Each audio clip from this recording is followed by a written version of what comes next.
Olá! Nós vamos comentar aqui a pauta de greve dos trabalhadores da Universidade Federal de Santa Catarina, que é também a pauta de greve de todas as instituições federais que iniciaram aí o seu movimento de luta nessa semana.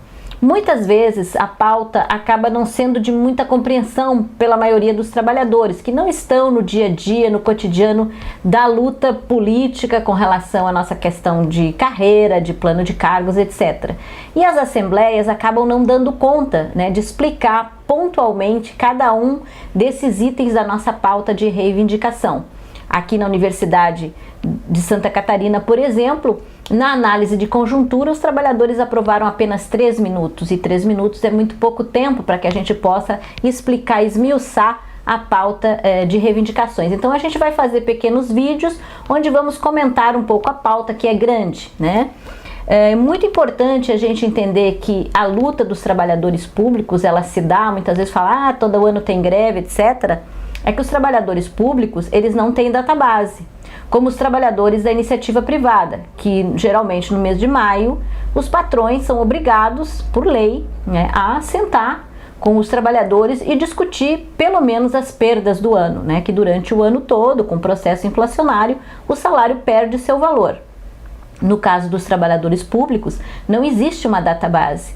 E se o governo não cumpre esse papel, de politicamente entender a necessidade de reposição dos seus trabalhadores, os trabalhadores são obrigados a fazer um movimento de luta. E é por isso que acontecem as greves, porque não há, por parte do governo federal, o desejo de instituir uma database e definitivamente resolver esse problema com relação aos salários, Então, um dos pontos importantes da nossa pauta é efetivamente o achatamento salarial, Se a gente vê nossa categoria das universidades, que é um dos salários mais baixos do Serviço Público Federal, nós estamos aí há 3 anos, a partir de um acordo feito numa greve anterior, recebendo reajustes escalonados a cada ano 5%, e que muitas vezes é menor do que a inflação do ano. Então o salário da gente achata.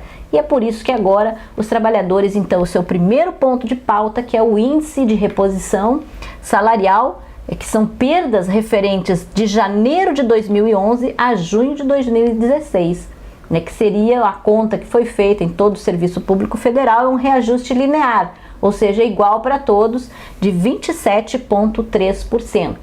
É também o retorno dessa reivindicação do reajuste linear, que o governo Lula, inclusive, conseguiu quebrar, em função das grandes distorções que havia no plano de cargos dos trabalhadores, acabou fazendo alguns reajustes diferenciados, e agora, então, a categoria retoma o reajuste linear, pelo menos esse ano.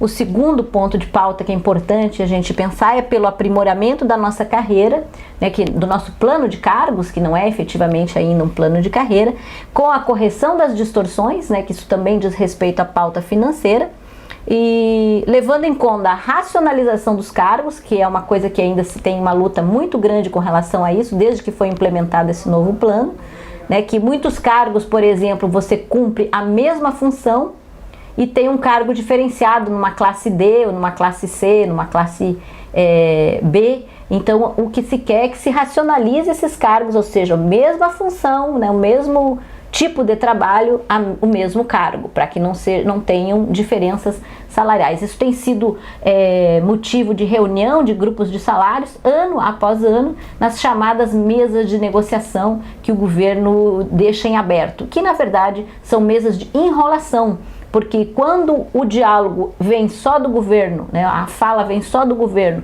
e não leva em consideração a fala dos trabalhadores, não há diálogo e muito menos negociação. Então essas mesas, elas ficam acontecendo, mas elas definitivamente não avançam. Então isso também está incluído na nossa pauta desse ano. É a manutenção do STEP, a reivindicação de ter um STEP de 5%, que é o degrauzinho que a gente vai galgando a cada 2 anos no nosso plano de cargos, que seja de 5% e não como é hoje de 3, alguma coisa. E concurso público, para todos os níveis de classificação. Esse seria o segundo ponto aí da nossa pauta de reivindicação. E o terceiro ponto é pela não retirada de ganhos administrativos e judiciais da categoria, porque há, né, essa proposta de retirada desses ganhos, que muitas vezes foram ganhos que a gente conseguiu ao longo de grandes lutas na justiça e que estão no nosso salário, no nosso contra-cheque, como um ganho na justiça de X, de Y. Então a tentativa de que isso suma do contra-cheque, né? Mas isso tampouco é incorporado, né? Então não pode, né? Se é um ganho da justiça, isso tem que permanecer no contra-cheque e não pode sair. E finalmente, para o vídeo não ficar muito grande, mas a gente depois volta num segundo vídeo com outras informações sobre a nossa pauta, é a reabertura de prazos para que os técnicos administrativos que não aderiram ao PCCETAI, esse plano de cargos que hoje nós temos, que ainda estão no regime antigo, para que eles possam migrar para o PCCETAI. Porque quando veio esse plano novo do governo, lá em 2004, muitos trabalhadores optaram por não aderir, né? E era um direito que eles tinham. Só que esses trabalhadores foram abandonados pelo governo, né? Que não traçou nenhum tipo de política. Quer dizer, é a tal da opção que não é a opção, né? Porque se tu dás ao trabalhador a opção de migrar ou não, significa que tu tens que ter também política para aqueles que optaram por não migrar. Não aconteceu isso. Então hoje foi dado um prazo para que esses trabalhadores migrassem e esse prazo se extinguiu. Então hoje os trabalhadores estão vendo que não dá para ficar fora do PCCETAI porque eles não têm política.